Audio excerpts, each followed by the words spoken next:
Alors, comment on fait pour déterminer la valeur exacte d'un appartement dans un immeuble? C'est une question absolument centrale en immobilier et la réponse, elle se trouve dans un code de mesurage bien précis.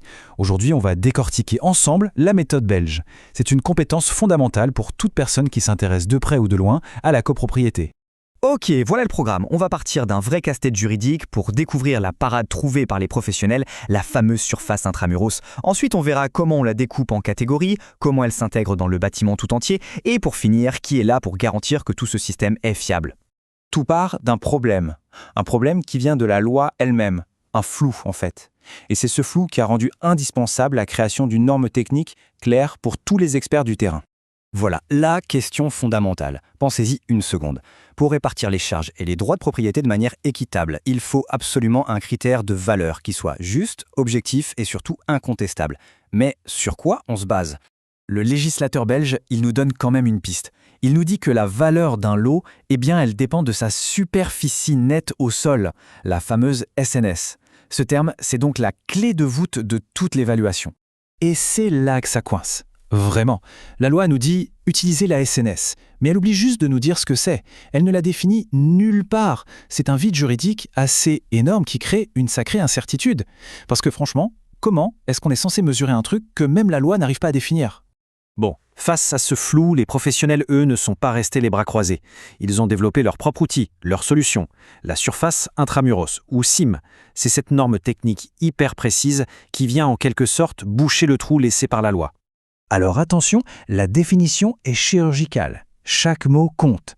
Ça établit une règle claire et surtout reproductible. On mesure à l'intérieur des murs, au ras du sol, au-dessus de la plinthe. C'est ça, la base qui garantit un mesurage objectif.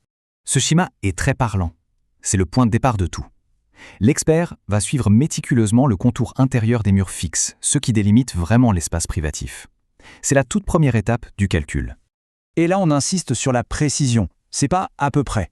La mesure se fait à un endroit bien spécifique, au niveau du plancher fini, juste au-dessus de la plinthe. Pourquoi tant de détails? Eh bien, pour être sûr que deux experts différents, sur le même bien, arrivent exactement au même chiffre. C'est ça la garantie de l'uniformité. Maintenant, ce qui est tout aussi important que ce qu'on inclut, c'est ce qu'on exclut. Pour ne garder que la surface vraiment utilisable, le code est très clair. On enlève tout ce qui est structurel. Les murs porteurs, les piliers, mais aussi les vides et les circulations verticales, comme la projection au sol des escaliers ou les gaines techniques.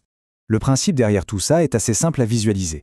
On retire les éléments de structure et les espaces de circulation verticale, et ce qui nous reste, c'est l'espace de vie réel. C'est cette surface utile qui va servir de base à une valorisation juste et équitable. Mais attention, on ne s'arrête pas là. Une fois qu'on a cette surface totale, il faut l'affiner. Parce qu'on est bien d'accord, un mètre carré de salon n'a pas la même valeur qu'un mètre carré sous une pente de toit. C'est donc logique que la SIM soit elle-même subdivisée en plusieurs catégories. La distinction la plus importante se fait sur la hauteur. Si on a plus de 2,10 m sous plafond, on parle de surface principale. C'est là où on vit, salon, chambre, cuisine. En dessous de cette hauteur, ça devient une surface résiduelle. Cette coupe, elle rend le concept limpide. C'est une règle quasi visuelle pour la valorisation. On voit tout de suite en bleu la partie de la pièce qui sera considérée comme principale et en jaune la partie résiduelle qui aura évidemment une valeur moindre. Et pour avoir le tableau complet, il existe deux autres catégories.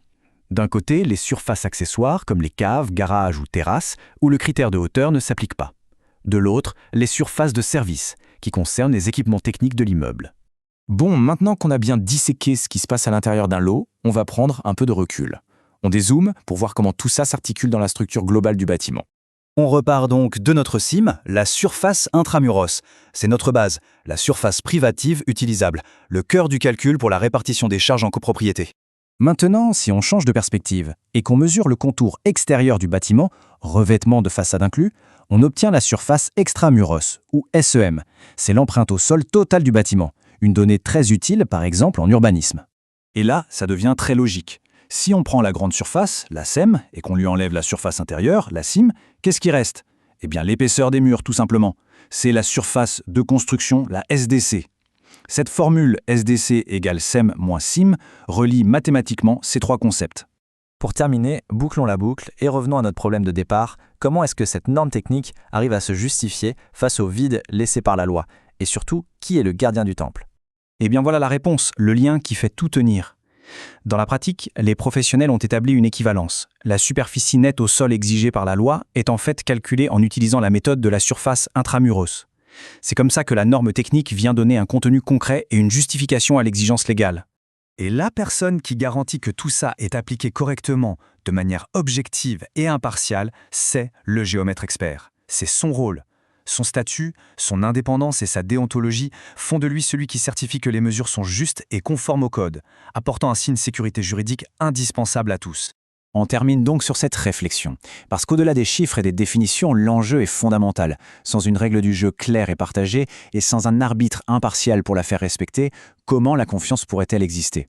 Et cette confiance, n'est-ce pas le véritable pilier de tout le marché immobilier?